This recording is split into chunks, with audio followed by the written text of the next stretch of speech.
Good morning, everyone.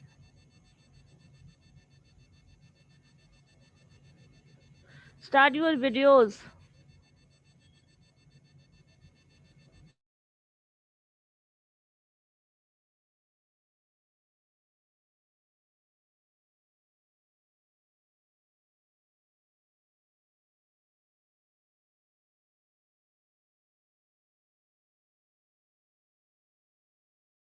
Just turn on your cameras.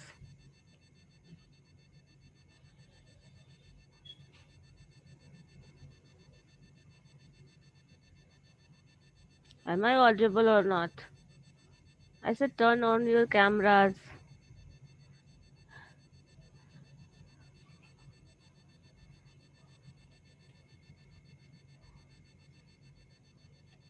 Yes, what happened? Ma'am light नहीं है। कोई बात नहीं, कैमरा ऑन रखो ना। लाइट से ओके मतलब ओके क्या? ओके। जस्ट कैमरा ऑन हाँ होना मैं चाहिए। Okay okay. अब कितने विजिबल हैं वो? What happened? What happened? तो रोहित, कैमरा ऑन होने का ऑप्शन नहीं दे रहा है मैम। क्या बात कर रहे हो? है, जरूर है। You can start नहीं your रिकॉर्ड video. क्या। चलो अब ऑडियो करो।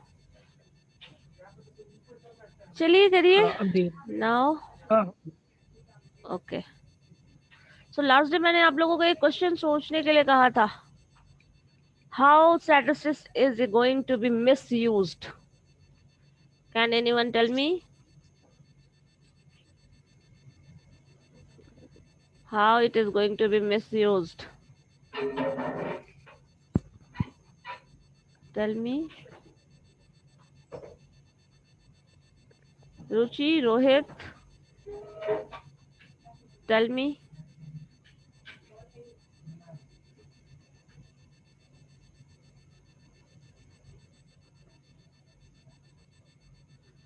Nana Bharti, answer this. I told you to think about it because you have to explain. Yes, ma'am. Tell me, have you thought or not?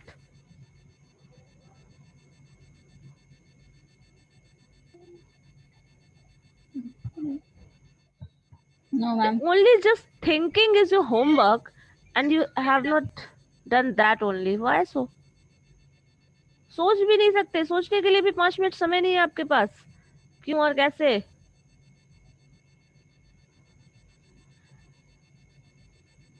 बोलिए।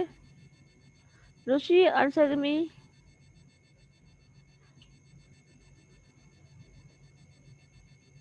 Yes, ma'am. हाँ बताइए। Ma'am इसके बारे में बहुत सोचे, ऐसा कोई प्रॉब्लम मिल ही नहीं रहा है। एवरेज भी मतलब सब डाटा अगर डिफरेंट भी हम्म, तो भी मैम कैसे होगा? हो सकता है, कुछ भी हो सकता है। सपोज ऐसा कुछ हो, यस मैम। मैंने कहा 100% ओपिनियन है स्टूडेंट्स का that they are yes very ma'am. good. Suppose this is a yes. statement, yes. and suppose that 100% is that only one student. Suppose आपके क्लास में सिर्फ एक स्टूडेंट हो, एक से ज्यादा यस मैम। स्टूडेंट है ही नहीं, या फिर मान लीजिए सिर्फ दो हैं। चलो दो ही स्टूडेंट है, और मैंने कहा सिर्फ दो का ओपिनियन मुझे लेना है। प्रैक्टिकली हम लोगों को सिर्फ दो का ओपिनियन लेना है, and on the basis of that हम ये बोल सकते हैं कि 100% स्टूडेंट्स का ओपिनियन ऐसा है। सो ये सुनने में कैसा लगेगा? मैम अच्छा मैम सही नहीं लगेगा, क्योंकि हम सबको मतलब एक जगह एक जैसे तो नहीं कर सकते ना, क्योंकि सबका अलग अलग होगा, डिफरेंट होगा मार्क्स तो। नहीं, मैंने क्या कहा, आपने क्वेश्चन समझा नहीं थी ठीक से। मैंने कहा आपके क्लास में सिर्फ दो स्टूडेंट है। सपोज आपके कोर्स में ही दो स्टूडेंट है, आपके यस मैम। क्लास में सिर्फ दो स्टूडेंट हो, आप और आपकी फ्रेंड हो, बाकी सबको आउट कर दो। ठीक है, अब यस सिर्फ मैम। दो है। अब अगर स्टैटिस्टिकली मुझे ये रिप्रेजेंट करना हो दैट, और आप दोनों का मार्क्स सपोज बहुत अच्छा आया, और मैंने कहा 100% स्टूडेंट का रिजल्ट आता है, 100% ऐसा कुछ है, देन जो रिजल्ट होगा वो दिखेगा क्या? स्टैटिस्टिकली वो दिखेगा। I am talking about 100%। That means क्या होता है?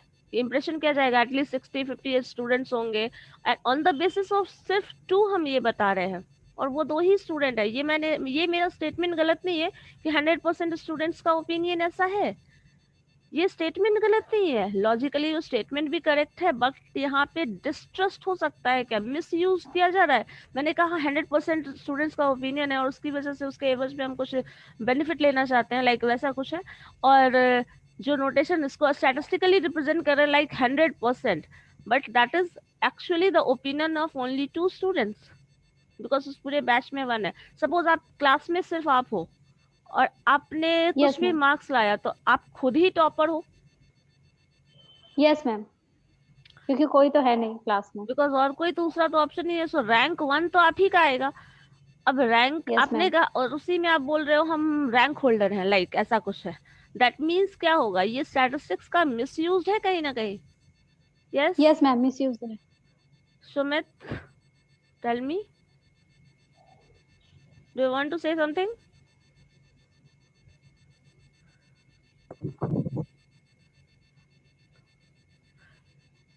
ठीक है, सो ऐसे हो सकता है मिसयूज, या फिर कोई इंफॉर्मेशन ऐसा हो, बहुत सारे लोग हो, सपोज जहाँ बहुत ज्यादा नंबर होता है, उस केस में भी ऐसा होता है।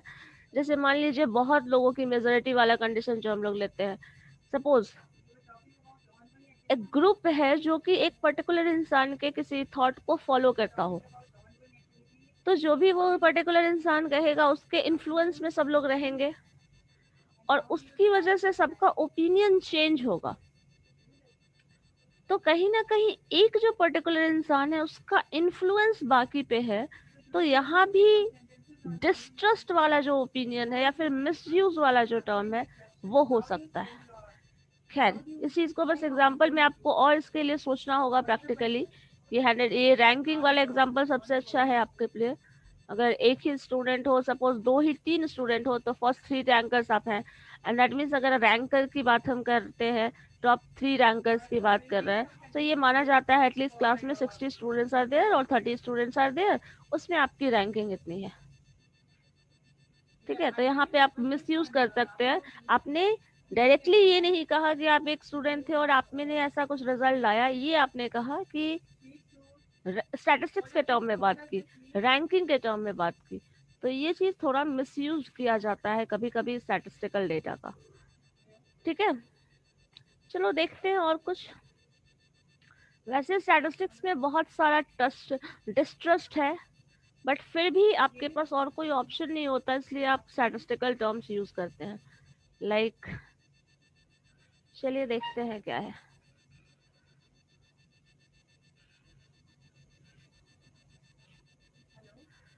देखो स्टैटिस्टिक्स जो है उस पर डिस्ट्रस्ट बहुत सारा होता है, बिकॉज ऑफ दैट, जैसे मैंने लास्ट से डिस्कस किया था, मिसयूज हो सकता है, उसके लिमिटेशंस को डिस्कस किया था। सो उसमें आपको ऐसा बताया जाता है बहुत सारा कंडीशन है जिसकी वजह से डिस्ट्रस्ट अराइज होता है। जैसे एक स्टेटमेंट कहा जाता है हमारे हमेशा स्टैटिस्टिक्स के बारे में, statistics can prove anything, statistics can prove anything. ये जो कमेंट है अगर स्टैटिस्टिक्स पे, ये तो ये कैसा कमेंट है, ये बोल रहा है कुछ भी प्रूव कर सकते हो आप। कुछ भी प्रूव करने का मतलब क्या हो जाता है, जैसे अभी जो स्टेटमेंट आपने कहा था रैंकिंग वाला, वो कुछ भी प्रूव करने वाला कंडीशन है या नहीं, बिकॉज आप उसको डेटा को स्टैटिस्टिकल टर्म में रिप्रेजेंट कर रहे हैं और आप उसको उसका मिसयूज कर रहे हैं कहीं ना कहीं। सो ये चीज बहुत अच्छा, 100% के टर्म में बात करो तो वो बहुत अच्छी चीज प्रूव कर देती है, और अगर in terms of data numbers के टर्म में बात करो तो वो बहुत नेगेटिव इंप्रेशन देता है। तो यहाँ पे क्या हुआ, आपने नेगेटिव इंप्रेशन भी द हेल्प ऑफ स्टैटिस्टिक्स ले सकते हैं और पॉजिटिव इंप्रेशन भी as with the help of statistics दे सकते हैं। सो ये चीज है, स्टैटिस्टिक्स कैन प्रूव एनीथिंग, ऐसा कुछ टर्म्स यूज किया जाता है। यहाँ पे एक चीज बोल रहा है, एक one an ounce of truth will produce tons of statistics. एक सिंगल फैक्ट जो कि अभी रैंकिंग वाला टर्म मैंने बात की, उससे अलग अलग तरह के बहुत सारे स्टैटिस्टिकल टर्म्स को प्रोड्यूस किया जा सकता है। एवरेज के टर्म में, डेविएशन के टर्म में, रिजल्ट, ये सब आप अलग अलग तरीके से उसको प्रूफ कर सकते हैं। तो एक सिंगल फैक्ट को with the help of statistics बहुत सारे टर्म्स में यूज किया जा सकता है, बहुत सारे कंडीशन में अलग अलग तरह से उसका यूज किया जा सकता है।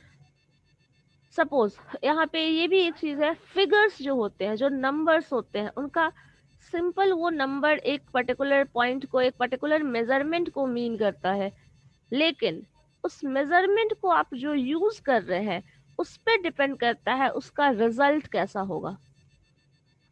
सो एक चीज ये बताता है, फिगर्स जो होते हैं, स्टैटिस्टिकल फिगर्स जो होते हैं, वो इनोसेंट होते हैं, लेकिन उसको आप अपने यूज के अकॉर्डिंग, अपने नेसेसिटी के अकॉर्डिंग उसका पॉजिटिव या फिर नेगेटिव यूज कर सकते हैं।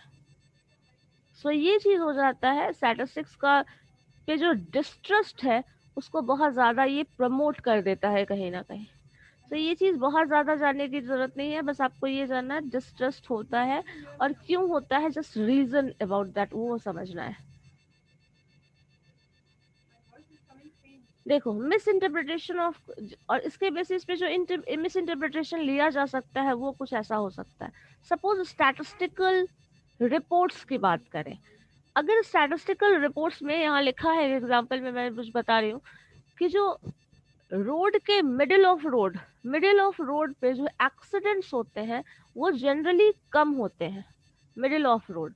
अब मुझे ये, और अगर ये चीज बताओ दूसरे केस में, इससे अगर कोई ये कंक्लूजन निकाले कि middle of the road, that means road का एकदम सेंटर पे जो एक्सीडेंट्स होते हैं वो बहुत कम होते हैं, तो क्या ये कंक्लूजन अगर आप निकाल लें कि middle of the road accidents कम होते हैं इसलिए हम लोगों को रोड के बीचों बीच चलना चाहिए, क्या ये जो कंक्लूजन आपने निकाला है वो सही है किसी हिसाब से? बताओ, who is this? Yes tell मी।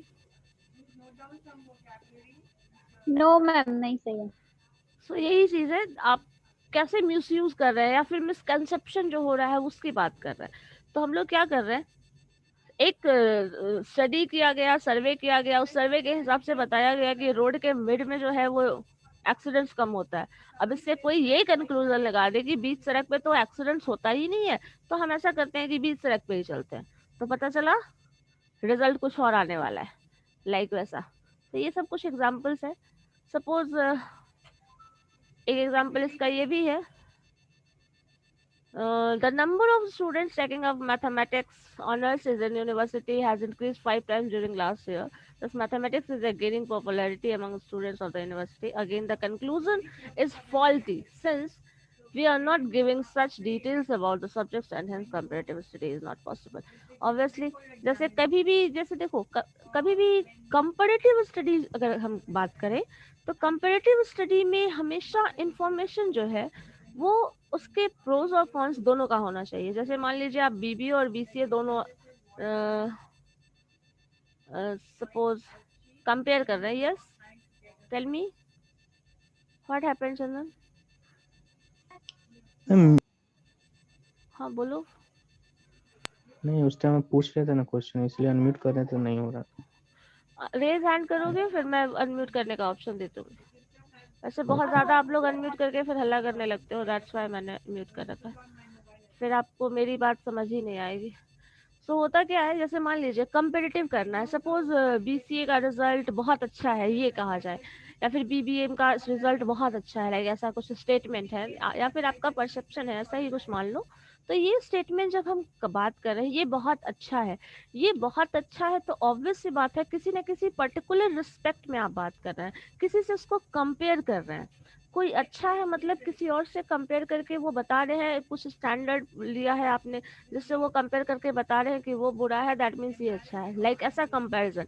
तो जहाँ भी कंपैरेटिव स्टडी होगा वहाँ पे आपको दूसरे टर्म्स का भी इंफॉर्मेशन देना होगा, तब आप बता सकते हैं। जैसे मान लीजिए कहा जाए कि लास्ट 3 इयर्स में बहुत अच्छा परफॉर्मेंस है आपके क्लास का, और इसमें कोई इंफॉर्मेशन नहीं दिया हुआ है आपके मार्क्स का, रिजल्ट का, या फिर किसी और कोर्स का, तो ये जो स्टेटमेंट है, ये जो इंफॉर्मेशन है वो कंप्लीट इंफॉर्मेशन नहीं है। तो अगर ये कंप्लीट इंफॉर्मेशन नहीं है तो इसके बेसिस पे हम जो भी स्टेटमेंट, जो भी रिजल्ट, जो भी कंक्लूजन, एनालिसिस, इंटरप्रिटेशन निकालेंगे वो बहुत अच्छा रिलायबल वैलिड नहीं होगा। तो ये चीज बोल रहा है। मान लीजिए एक और भी एग्जांपल्स के बहुत सारे एग्जांपल्स हो सकते हैं।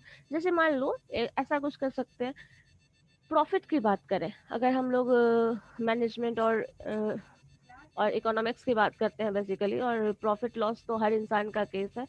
तो अगर हम प्रॉफिट की बात करते हैं, जैसे मान लीजिए आप किसी वेंडर से पूछते हैं, फूड वेंडर से, उसका इनकम क्या है, हो सकता है वो आपको इनकम अपना बता दे, या फिर उसका जो इनकम है, आपने पूछा गया उसका इनकम क्या है, तो आपका जो परसेप्शन होगा, जो उस क्वेश्चन का सेंस होगा, वो होगा उसका average income on the in a month क्या होता है। और वो अपना मंथ वो अपना इनकम इन अ मंथ ना बताकर ऐसा बताए ऑन ईच डे उसका जो इनकम है। Suppose for first day this is 100, like 500, 1000, 800, 700, like ऐसा कुछ बता रहा हो। अब इससे वो बताएगा, अगर ऐसे बताता है तो क्या आप ये कंक्लूड कर पाएंगे कि उसका overall income in a month क्या होगा। ये कंक्लूड करना थोड़ा मुश्किल है, क्योंकि कहाँ वो बता रहा है सपोज 1000, 2000 भी बता रहा है, कहाँ 100 रुपया भी इनकम बता रहा है एक दिन का। अब यहाँ से तुम सोचोगे कि इसका इनकम कैसे पता चलेगा। और अगर सपोज हम भी कुछ ऐसा ही सोच रहे हो कि मुझे भी फूड स्टॉल ही लगाना है, तो हम ये जानना चाहते हैं, डिटेल में जानना चाहते हैं कि एग्जैक्टली उसका इनकम क्या है। अब अगर ऐसा जानना है तो आपके पास क्या ऑप्शन है। एक बोल रहा है 100 रुपया, 50 रुपया भी इनकम है, कहाँ 2000 भी उसका इनकम है एक दिन। तो हर दिन का इनकम आप जोड़ ले रहे हो, ऑन द एवरेज 30 डेज से डिवाइड कर दे रहे हो। अब आप ये कंक्लूड कर पा रहे हो कि उसका average income in a month क्या हो सकता है। और average income in a month आपने एक पर्टिकुलर मंथ का बताया, तो एग्जैक्टली वही दूसरे मंथ में होगा हम ये भी नहीं बोल सकते। बिकॉज हो सकता है एवरेज इनकम उसका एक मंथ का 10,000 रुपये हो, और दूसरे मंथ में वो चेंज हो जाए, बिकॉज वो क्या होता है, डिपेंड करता है हर पर्टिकुलर डे पे। तो यहाँ पे आप अगर एवरेज आज का ले रहे हो, तो दूसरे मंथ का जो एवरेज लोगे वो भी उतना ही आएगा, वैसा ही कुछ एक केस आएगा, ये हम नहीं बोल सकते। तो यहाँ पे ये चीज होता है कि आपने चूंकि गेन तो ले लिया, इंफॉर्मेशन आपके पास मिल गया, डेटा का 1 महीने का आपको मिल सकता है, लेकिन सिर्फ 1 महीने का मिला है वो। उससे आप जो कंक्लूजन निकालेंगे उस पर्टिकुलर मंथ के लिए ही निकालेंगे, दूसरे मंथ के लिए नहीं निकाल सकते, क्योंकि दूसरे मंथ के लिए अलग डेटा है, उसका इनकम अलग होगा। हो सकता है according to season, according to situation, according to suppose जिस स्ट्रीट में वो घूम रहा हो उस पर डिपेंड कर जाए वो। तो यहाँ पे क्या हो रहा है, हर दिन वो चीज चेंज कर रहा है। अब हर दिन जो चीज चेंज कर रहा है जो कि खुद वेरिएबल है, तो उस पे क्या आप परमानेंट कुछ सॉल्यूशन या फिर कुछ रिजल्ट, कुछ कंक्लूजन पे पहुंच सकते हो। जो खुद चीज खुद चेंज हो रही है हर डे, हर दिन आपकी एक्टिविटी चेंज हो रही है, हर दिन आपका इनकम चेंज हो रहा है, तो आप किसी वैलिड कंक्लूजन पे किसी एक दिन के हिसाब से, किसी एक महीने के हिसाब से नहीं पहुंच सकते ना। तो ये चीज यूजफुल है, बट यहाँ कभी भी आप जब रिलेट करेंगे इसको दूसरे से, तो वो कंक्लूजन जो आपने निकाला है वो कंक्लूजन वहीं तक वैलिड है, उसको जनरलाइज करके नहीं निकाल सकते। हो सकता है फूड स्टॉल वाले के लिए, फूड वेंडर के लिए आपने ये निकाला, और सब्जी वाले के लिए फिर वही निकाल रहे हो, तो वो अलग आ जाए, क्योंकि दोनों का मार्केट अलग होगा, दोनों का जो इनकम होगा वो डिफरेंट होगा, लेवल ऑफ इनकम भी हो सकता है डिफरेंट हो सकता है वो सेम स्ट्रीट में भी घूम रहे हो, तब भी उनका जो इनकम हो वो डिफरेंट हो, प्रॉफिट जो हो वो डिफरेंट हो। तो जब आप कंक्लूजन निकालेंगे तो जिस सेट ऑफ पॉपुलेशन के लिए निकाल रहे हैं, जिस पर्टिकुलर इंसान के लिए आप निकाल रहे हैं, सिर्फ उसी के लिए वो वैलिड होता है। कंपेरेटिव आप उसको कंपेयर करने लगोगे किसी और से, तब जो रिजल्ट होगा वो वेरी कर जाएगा, और वो हमेशा वेरी करेगा। सो ये चीज आपको समझना है कि आप जो कंक्लूजन निकाल रहे हैं, वो कंक्लूजन उस पर्टिकुलर सिचुएशन, उस पर्टिकुलर कंडीशन में ही वैलिड है, वो कभी भी जनरलाइज नहीं हो सकता। और अगर आप उसको जनरलाइज करना चाहते हैं, तो उसमें कुछ ना कुछ मॉडिफिकेशन करना होगा, और वो मॉडिफिकेशन करने के लिए आपको उस लेवल का सारा इंफॉर्मेशन पता होना चाहिए। अगर आपको ये पता है तो आप वो कर सकते हो, अदरवाइज नहीं कर पाओगे।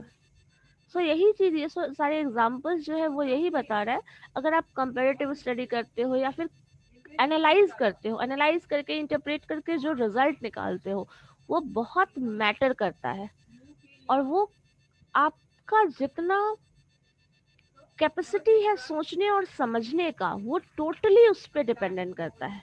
जैसे सड़क वाला एग्जांपल सबसे अच्छा एग्जांपल है, जिसमें आप मान सकते हैं लोग बोल रहे हैं, ये रिपोर्ट है इंडियन गवर्नमेंट का, कि बीच सड़क पे एक्सीडेंट्स कम होते हैं। जब बीच सड़क पे एक्सीडेंट्स कम होते हैं और आप इससे कंक्लूजन ये निकाल लो कि हम लोगों को बीच सड़क पे चलना चाहिए, उस दिन तो पूरा इतिहास ही बदल जाएगा। सो एग्जैक्टली यही चीज होता है। मान लीजिए अगर ये एक मैंने एग्जांपल ये भी दिया था, सपोज किसी नदी से पार करना है आपको, और किसी ने बताया इस नदी का जो एवरेज डेप्थ है वो 5 फीट है, और आपकी हाइट 5'6", 5'7" ऐसा कुछ है, तो आप ये समझेंगे कि एवरेज हाइट इसकी जो है वो 5 फीट है, और हमारा हाइट जो है वो 5'6" और 5'8" है, तो हम इस नदी को आराम से खड़े खड़े क्रॉस कर सकते हैं। तो क्या ये कंक्लूजन सही होगा?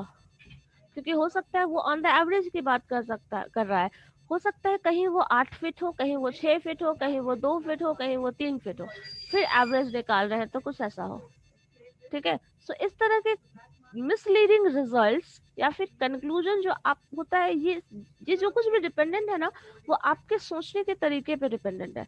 जितना क्रिएटिव और जितना डेटा को आप डील करेंगे, उससे आपको ये समझ में आएगा कि एग्जैक्टली उस डेटा का, उस स्टेटमेंट का, किसी भी स्टैटिस्टिकल मेजर का, लाइक एवरेज वेरिएशन, लाइक उसका जो है वो मीनिंग क्या होता है। और जितना डिटेल में उस मीनिंग को आप समझ सकते हो, उतना ही बेटर एनालिसिस और इंटरप्रिटेशन आप कर सकते हैं। ठीक है, सो ये चीज हमेशा ध्यान में रखिएगा कि कहाँ आप स्टैटिस्टिक्स पे रिलाई कर सकते हैं, कहाँ नहीं कर सकते, कहाँ क्वेश्चनेबल होता है ये, कहाँ आप रिलाई बिल्कुल नहीं कर सकते, कहाँ आप वैलिड कंक्लूजन निकाल सकते हैं, कहाँ वैलिड कंक्लूजन नहीं निकाल सकते। ये बहुत इंपॉर्टेंट है, और ये टोटली आप पे डिपेंड करता है कि आप अपने क्रिएटिविटी, अपने जो भी सोच है, जो भी आपका नॉलेज लेवल है, जो भी एक समझो सोच का दायरा जो होता है, उस पर डिपेंड करता है। ये कभी भी आपको कोई बताएगा नहीं। कंक्लूजन निकालना, फाइनली इंटरप्रेट करना, ये आपका काम है। सपोज किसी ने कह दिया, सबसे बेस्ट एग्जांपल तो यही सड़क वाला है, कहा हुआ है आपको बीच सड़क पे एक्सीडेंट्स नहीं होते, अब बीच सड़क पे चलना शुरू कर दो। अब बीच सड़क पे चलना शुरू कर दो, तो आप इसी चीज को उल्टा ले सकते थे ना, बीच सड़क पे बहुत रोड लोग चलते ही नहीं है, तो एक्सीडेंट्स कैसे होंगे? सो ऑब्वियस सी बात है, आप इस चीज को ऐसे भी ले सकते हो, इस चीज को ऐसे भी ले सकते हो। तो ये टोटली आप पे डिपेंड करता है। जितना भी कमेंट्स किया जाता है स्टैटिस्टिक्स पे, वो किसी एक पर्टिकुलर पॉइंट को नोट करके कमेंट किया जाता है, और उसका भी अपना एक सिग्निफिकेंस है। तो जितना भी डिस्ट्रस्ट हो, उसके बावजूद इसका यूज वाइडली होता है, बिकॉज इसके सिवा आपके पास कोई ऑप्शन नहीं है, कोई ऑप्शन नहीं है आपके पास। जैसे स्ट्रीट वेंडर वाला मैंने कहा, आपको उसका इनकम जानना है, आपको खुद भी ऐसा एक फूड स्टॉल लगाना है, तो आपके पास कोई ऑप्शन नहीं है, आप उससे पता ही कर सकते हो, और वो पता करोगे, उससे कंक्लूजन निकालोगे। जैसा कंक्लूजन, जितना बेटर कंक्लूजन, जितना बेटर इंटरप्रिटेशन आपने किया, जितना अच्छा एनालिसिस आपने किया, उतना फ्रूटफुल आपके लिए वो रिजल्ट है।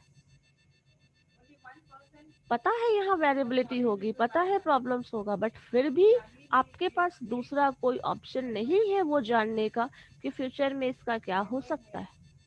ठीक है, सो इसलिए हमारे पास और कोई ऑप्शन नहीं होता अब विदाउट डूइंग एक्सेप्ट ये कंक्लूजन और रिलाई करने के। ठीक है, चलिए अब इसी चीज को हम लोग थोड़ा और डिटेल में जब मैथमेटिकल टर्म्स में आते हैं, लाइक दिस। अब यहाँ पे एक टर्म पढ़ा होगा आपने, फ्रीक्वेंसी डिस्ट्रीब्यूशन, और शायद नहीं भी पढ़ा हो, नहीं भी जानते हो मे बी। देखिए, लास्ट डे मैंने डिस्कस किया था, सपोज कुछ कैंडिडेट्स का मार्क्स ब्लैक बोर्ड पे कुछ ऐसा लिखा हुआ हो। अब ऐसे मार्क्स सबका लिखा हुआ है, आपके क्लास में जितने लोग हैं या फिर बीबीएम में जितने पार्ट 1, पार्ट 2, पार्ट 3 सबको ले लो, सबका मार्क्स ऐसे लिखा हुआ है। क्या हम इससे कोई भी यूजफुल इंफॉर्मेशन निकाल सकते हैं कि बीबीएम के स्टूडेंट्स कैसे हैं? मुझे ये बताइए, just raise your hand, just tell me, इस प्रेजेंटेशन से, इस टेबुलर फॉर्म, इस रिप्रेजेंटेशन से जो मार्क्स का दिया हुआ है लिस्ट यहाँ, क्या आप कोई कंक्लूजन निकालने के कंडीशन में है कि बीबीएम के स्टूडेंट्स कैसे हैं या फिर उनका मार्क्स कैसा आ रहा है? Yes Vinita, tell me. पहले तो अपने आप को रीनेम करो, नेम रोल नंबर आपने नहीं लिखा, roll number and ID. Yes Ruchi Jha. Ma'am नहीं कर सकते हैं। बिल्कुल नहीं ऑप्शन है कि हमारे पास, क्योंकि पूरा लिस्ट लिखा हुआ है, नंबर लिखा हुआ है। इस नंबर का क्या मतलब है, नहीं है, क्यों है, कैसे है, हम कुछ नहीं जानते। मैम को समझ में ही नहीं आ रहा। हाँ यस। यस तो दुर्गेश, उसको कैसे निकाल सकते हैं मैम? बस बस वही बता रहे हैं, जा रहे हैं सॉल्यूशन पे भी जा रहे हैं हम लोग। Tell me Durgesh Kumar, why you are crying, what happened?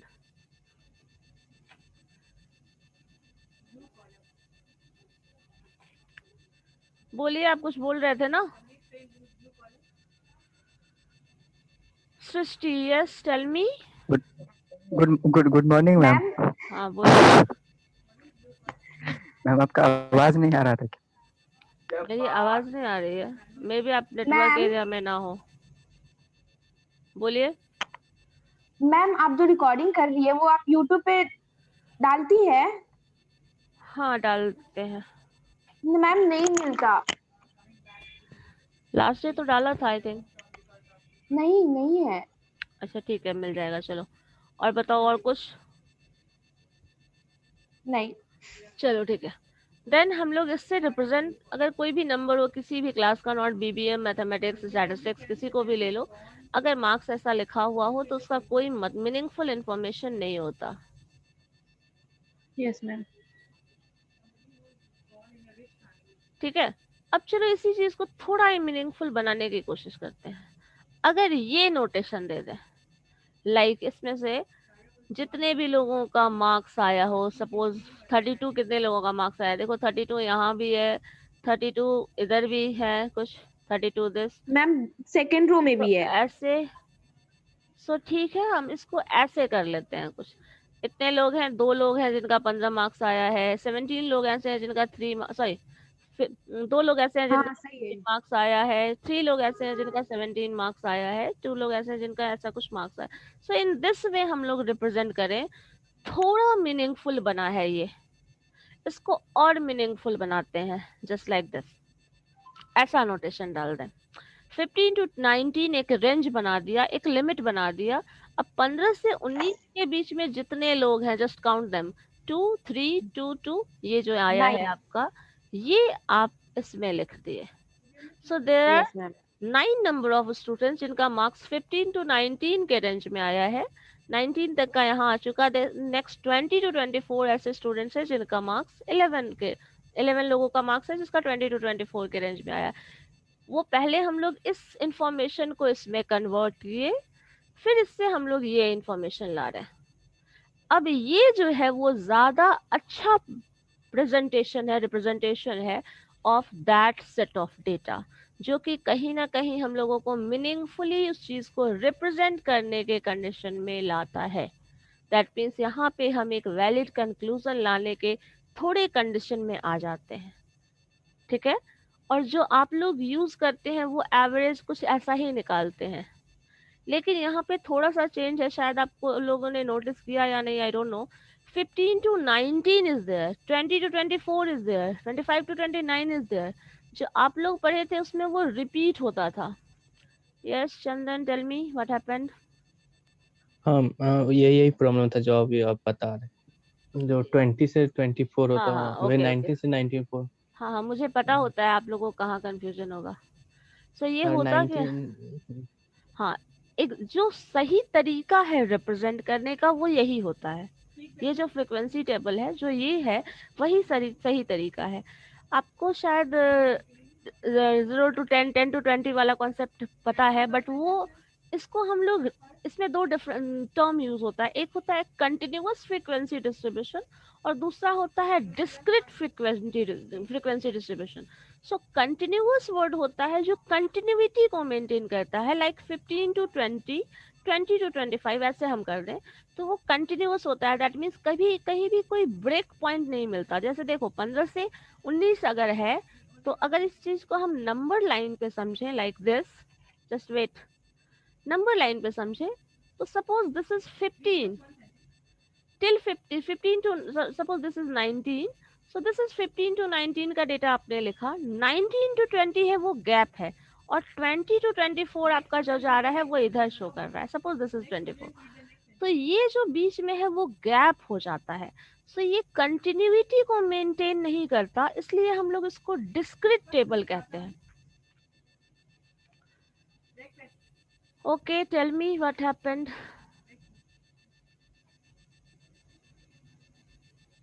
Yes, Chandan, what happened?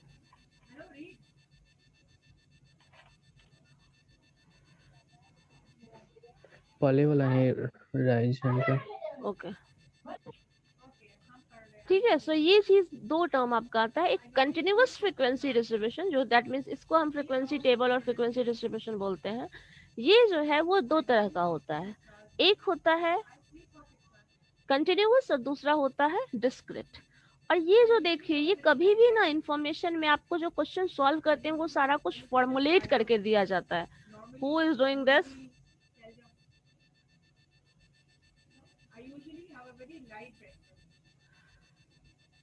सो ये जो होता है वो हम लोगों को करके दिया जाता है, जो दैट मीन्स लाइक आपको बना बनाया मिला हुआ है, जो सॉल्व करके सिंप्लीफाई करके देना है।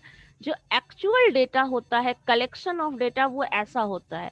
यहाँ से जो बनाया है ये वो भी आपने बनाया है, दैट मीन्स किसी पर्टिकुलर इंसान ने बनाया है।